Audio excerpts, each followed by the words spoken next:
Play store போய்க்கோங்க. ஆமாம், play store போய்க்கோங்க. ப்ளே ஸ்டோரில் போய்ட்டு ஆதார்னு சொல்லி சர்ச் பண்ணுங்கள். ஆதார்னு வரும், இன்னொரு ஆதார்னு சொல்லி வரும். ஸோ அதை இன்ஸ்டால் பண்ணிக்கோங்க. இன்ஸ்டால் பண்ணும்போது அது கேட்குற பெர்மிஷன்ஸ் எல்லாம் கொடுத்துக்கோங்க.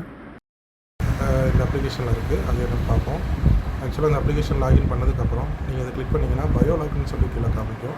ஸோ அதை கிளிக் பண்ணிங்கன்னா உங்களுக்கு உங்கள் ஐடி லாக்டுன்னு சொல்லி வரும். அப்படின்னா என்னென்னா உங்களோட பயோமெட்ரிக் வச்சு வேறு யாருமே வேறு எங்கேயுமே உங்களோட பயோமெட்ரிக் வச்சு உங்களோட ஆதார் யூஸ் பண்ண முடியாதுன்னு சொல்லி அர்த்தம். ஸோ இதை நீங்கள் லாக் பண்ணி வச்சுன்னா வச்சுக்கலாம்.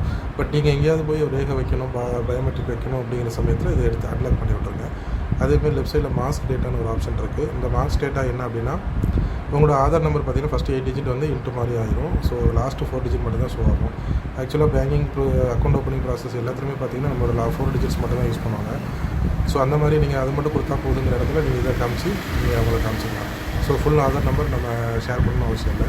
ஸோ இது ஒரு நல்ல அப்டேட் வந்திருக்கு. ஸோ இதையும் நீங்கள் நம்ம யூஸ் பண்ணிக்கலாம்.